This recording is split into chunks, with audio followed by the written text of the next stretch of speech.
once again, just a few weeks ago, there was this big brouhaha on the internet about a possible coup in Beijing. There's a possible coup in Beijing, and maybe Xi Jinping has been arrested or put under house arrest, or God knows what's happened, and some army general, PLA general, has replaced him, right? And I think I was the only person at the time who said that this is most likely not a coup. This is most likely the opposite of a coup. I had said at the time that it is most likely a consolidation of power by Xi Jinping, by Mr. Xi, within the Chinese Communist Party, to consolidate his power ahead of the 20th CCP Congress, right? The 20th National Congress of the Chinese Communist Party it ended today. It started on the 16th of October. It ended today, 22nd of October, Saturday. And I had said that this is most likely a consolidation of power by Mr. Xi ahead of the 20th National Congress. And yeah, Mr. Xi did indeed disappear for a few days. Thousands of trains were cancelled in China. Thousands of flights were cancelled in China. If you looked at the airspace above China on various tracking sites, it looked like a war zone. Nothing was flying over Beijing and other places. So most likely, I said this was an internal, a consolidation of power, maybe a purge. What they call this, a purge, when the leader of the nation in a communist nation uh, expels or essentially deposes, or in a variety of ways removes from power people who could represent a challenge to him in the future. And clearly, I don't think anybody else said what I said, that this is most likely a consolidation of power by Mr. Xi Jinping. None of the Indian commentators, not even the Western media, said that. And obviously, it turns out that I was right. There was indeed a consolidation of power by Mr. Xi Jinping. There was no coup. And he was very much present in the 20th National Congress of the Chinese Communist Party, which happened this week, right? It's got over right now. And so a couple of interesting things happened in the 20th National Congress of the Chinese Communist Party. First of all, there's a new uh, central committee that has been elected, selected, constituted, whatever you want to call it. There's no real election there. It's all orchestrated from the top down, not bottom up. A bottom up event is an election of some kind. A top down event is a selection, appointment, or constitution of something. So there's a new 205 person central committee that has been appointed or selected essentially by Mr. Xi Jinping, a bunch of his hand-picked minions, you could say. Yeah, people who he knows will be 100% loyal to him.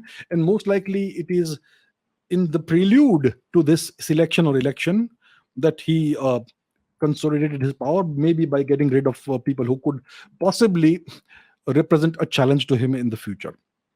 So essentially, this is a bunch of people, the Central Committee, which has been stacked with Xi Jinping loyalists. These people will be 100% loyal to Mr. Xi Jinping.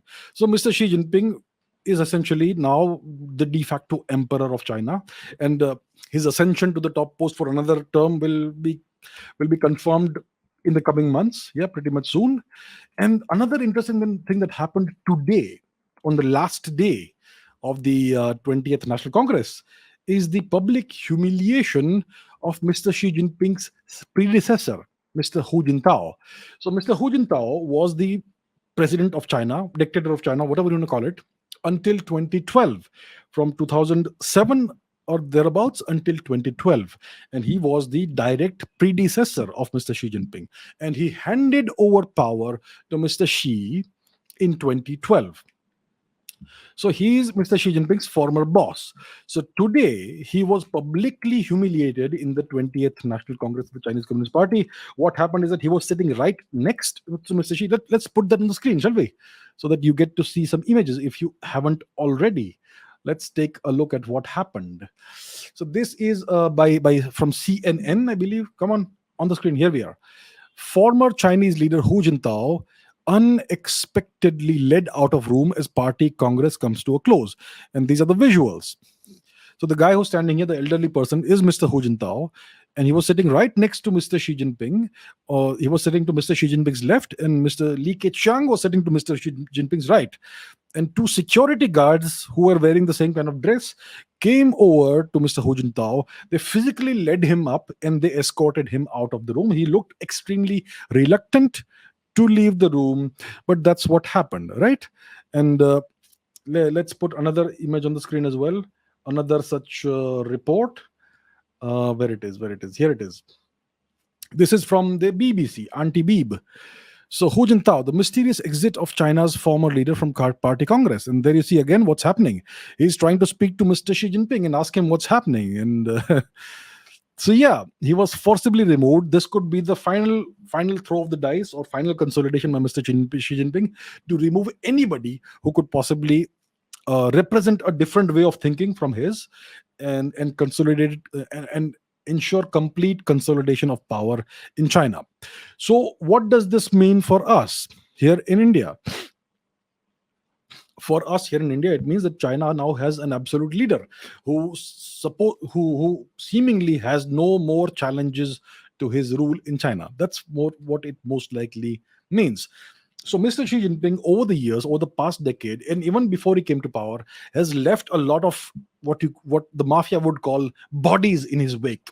So the Chinese system is extremely cutthroat.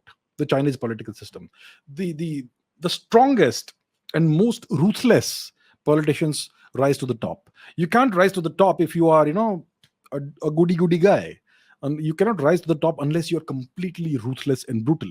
And Mr. Xi Jinping has destroyed lots of political careers on his way to the top, right?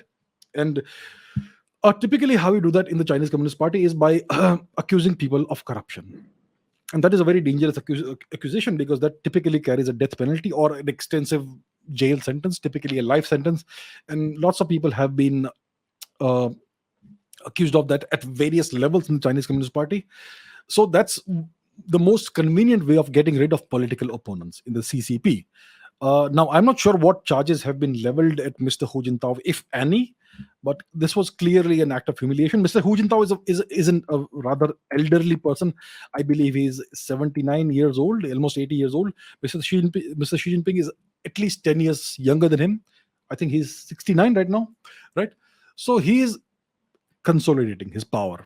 That's what we are seeing right now, and this was the final ritual act of consolidating his power, most likely. And maybe there could be more such things happening in the coming days and months. So that's where we are. So this means that we now have an absolute ruler in China who most likely has no opposition within the Chinese Communist Party and its various organs like the PLA, the so-called People's Liberation Army, and so on and so forth. Right. So that is a consolidation of power in China. Now, what does it mean for India? Like I said, it means that there is going to be political stability in China. We know the Chinese economy is not doing well. They are not even releasing their GDP figures right now. They haven't released the GDP figures for this year, and whatever GDP predictions were there, whatever GDP numbers had come out, were not very flattering for the Chinese Communist Party. Obviously, there's been a number of setbacks. The whole world has suffered, the pandemic and whatnot. But yeah, China is not doing very well. Its population is aging. It's aging rapidly. Economic growth is slowing down. It's almost a middle income nation. The wages earlier were very low. Now they are reasonably high. And there are all these problems. People have been predicting a collapse of the Chinese economy for many years now. Maybe that won't happen, but it's certainly not going to grow the way it was growing under, for example, Mr. Hu Jintao. So during Mr. Hu Jintao's tenure, the Chinese economy was growing at 10% plus. And now during Mr. Xi Jinping's tenure, it is slowing down almost to a crawl. So these are not very good days for the Chinese economy, for the Chinese nation overall. And China's great superpower bid, China's great gamble to become a superpower, has been essentially derailed. It's essentially been derailed. What was the great gamble the Chinese did? It was the Belt and Road Initiative, the OBOR, one belt, one road. One belt to rule them all, one road to tie them and bind them, or whatever. So this was an extensive pan-Eurasian uh, uh, construction bid to construct this entire huge infrastructure, the supply chains, railroads, railways, roads, and even a sea component, the so-called maritime Silk Route and all that. This, which was supposed to tie China's economy and connect it with the overall Eurasian economy, especially that of Europe. And that would allow China to trade even more extensively with Europe and slowly bring all these nations under China's hegemony, right? To become a superpower, you need to have a massive economy, and you need to have an economy that is interlinked with the entire world's economy. So the Chinese wanted, Mr. Xi Jinping essentially launched this project to interlink China very deeply with the rest of the world, especially Eurasia. And as a result, because of China's incredibly large manufacturing prowess, to export even more manufactured goods to Europe, to Eurasia, and enrich China at as a result. And that would hopefully, that was a hope, it would make China the next great superpower. Now, what happened is that the coronavirus pandemic happened, and people say, well, Indian, various people have called the coronavirus the Wuhan virus. I may perhaps I myself have been part of that on Twitter, calling it the Wuhan virus, the Wuhan coronavirus, and all that. But let's see who benefited from this coronavirus pandemic. The Chinese have suffered greatly as a result of the coronavirus pandemic. Their economy has suffered a lot from this pandemic. And their OBOR, the Belt and Road Initiative, now essentially sits dead in the water. European nations are no longer interested in the Belt and Road interface to the extent that they were 10 years ago. There is no great enthusiasm for the BRI, Belt and Road interface. And there are all kinds of problems that have happened, including the Ukraine conflict. So the Belt and Road initiative is essentially, well, it's frozen. It's not going anywhere right now.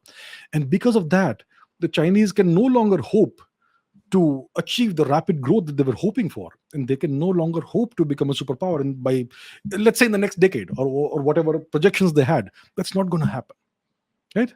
So that's a big problem for China, and it's under these circumstances that Mr. Xi Jinping is rising to the top position. I mean, he already is at the top position, but he's consolidating his power.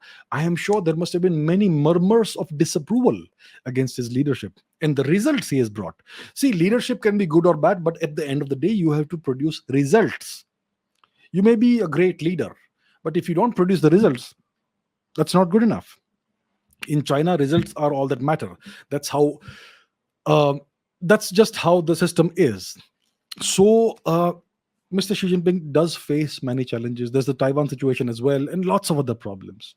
So, it is in these circumstances, under this set of circumstances, that Mr. Xi Jinping has consolidated his power. He will most likely be confirmed for another 5-year term, or maybe another 100-year term, whatever it is. Yeah, but it is quite likely that he could be desperate, considering the such circumstances, because in China, if a leader doesn't perform, you are essentially doomed. No matter how many people you've stacked your party with, who are your loyalists, there could be problems from various quarters, maybe unexpected quarters. So if you have an all-powerful Xi Jinping, but who is also a desperate Xi Jinping, that could be very dangerous for the region. China is not a world power. It is a major regional power. It is the number one Asian power. Right, the two other great Asian powers are India and Russia. I would put Russia above India in terms of military strength, not economic strength, but military strength. So that's a dangerous situation. A desperate China, a desperate leader who desperately wants the people of China to remain on his side in the face of a stagnant economy, in the face of all these lockdowns that are happening in China. For some reason, China is still repeatedly seeing these lockdowns in various parts of China, whereas the rest of the world no longer sees these outbreaks of the virus. So something fishy is happening in China, and the Chinese are struggling to contain these outbreaks. They're placing large regions of China repeatedly under lockdowns. The economy is not doing well. You could have a great deal of unease among the Chinese population, and there could be some resentment against Mr. Xi Jinping. If there is a situation like this, well, how does one bring the Chinese people back on your side if you're the dictator of China? The easiest way to do that is through a military victory. That would again see a resurgence of nationalism and national pride among the Chinese population. Yeah, things are bad, but we are doing well militarily. We defeated so and so nation, and we are. It proves how great we are. That's an easy way of doing it. So that could indicate that if Mr. Xi Jinping is desperate, he could look for an easy way out against an opponent, against maybe a neighboring country that he may feel could be quickly defeated in a short, sharp war. So that's what the neighbors of China need to be wary of. China is indeed a strong military power. Its military budget is like 3 or 4 times that of India, maybe 5 times. I'm not sure, something like that. So every neighbor of China needs to be aware of this, needs to be cognizant of the situation that Mr. Xi Jinping finds himself in, and we need to be forever alert, semper vigilance, always vigilant.